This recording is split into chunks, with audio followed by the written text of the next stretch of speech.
Hola a todos. ¿Alguna vez han abierto un texto antiguo como la Biblia y han sentido que las palabras están ahí en la página, pero su mundo se siente a kilómetros de distancia?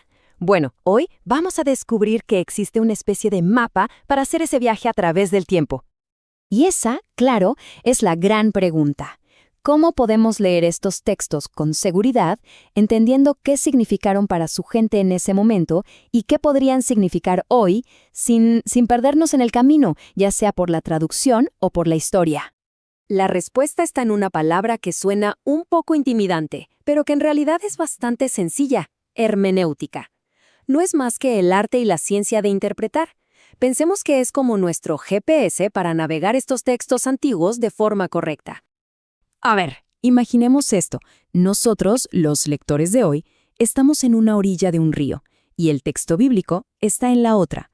Y en medio hay un enorme río de diferencias.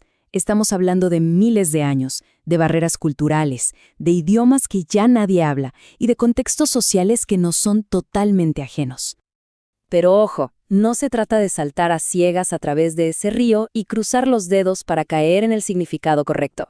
La buena noticia es que existe un método, un viaje estructurado que podemos emprender. Y bueno, este es nuestro itinerario para hoy. Vamos a analizar el desafío. Luego, presentaremos un método de 5 pasos súper práctico.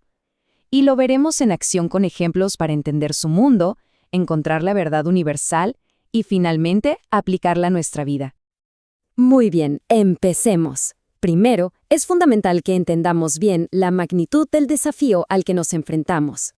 Miren, la Biblia no es un solo libro, para nada. Es más como una biblioteca con géneros literarios muy diferentes. Gran parte del Antiguo Testamento, por ejemplo, es narrativa, o sea, historias que nos cuentan algo con un propósito teológico. Y una porción enorme del Nuevo Testamento son cartas, escritas para situaciones súper específicas. Ignorar estas diferencias es como intentar leer un poema con las reglas de un manual de instrucciones. Simplemente no funciona.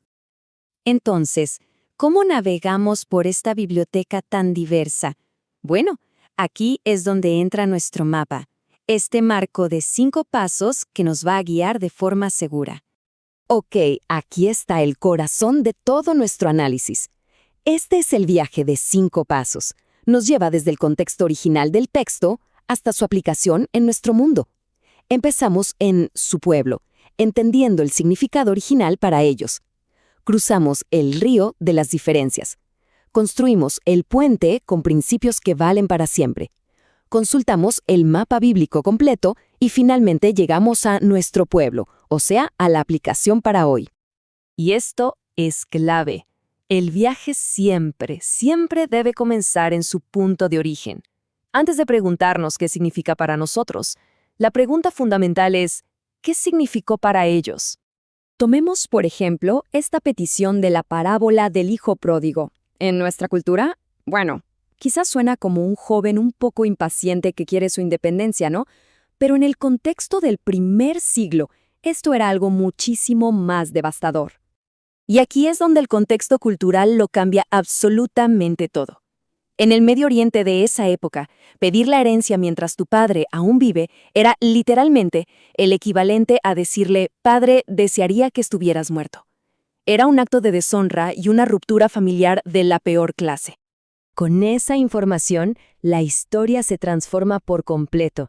Ya no se trata de impaciencia juvenil, sino de una traición profundísima.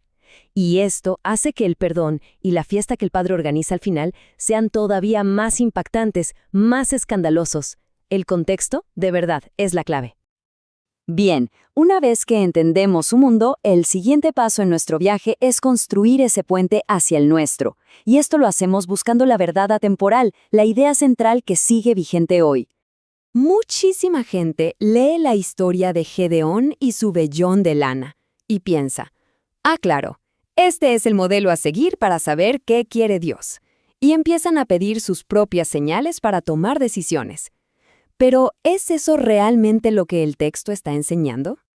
Aquí está el punto crucial de todo esto. El texto describe un evento, no prescribe un método. Piénsenlo así.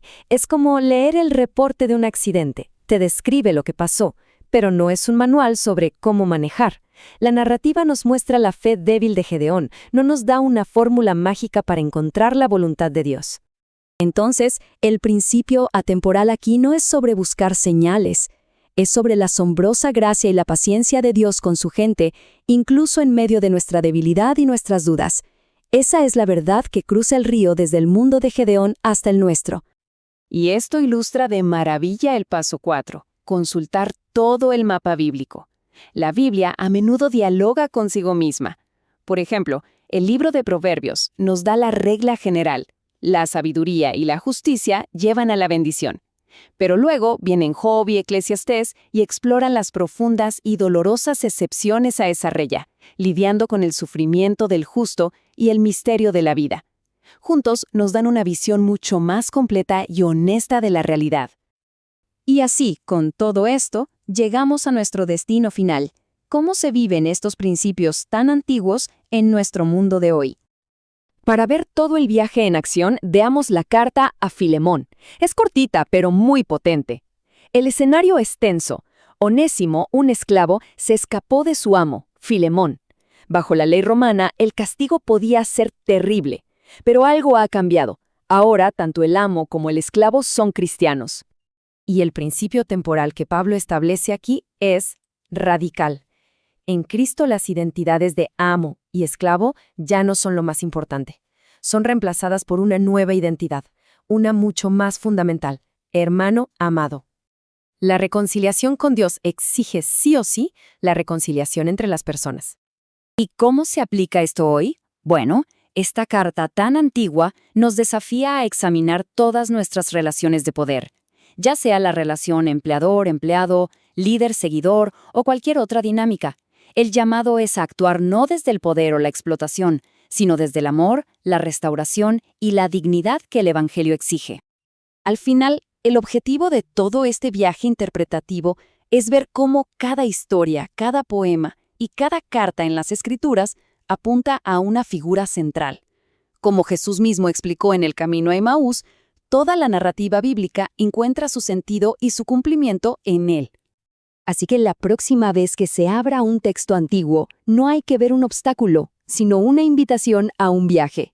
Un viaje que, si lo hacemos con cuidado, no solo nos lleva al pasado, sino que nos transforma en el presente. La pregunta que queda en el aire es, ¿a dónde nos llevará la próxima lectura?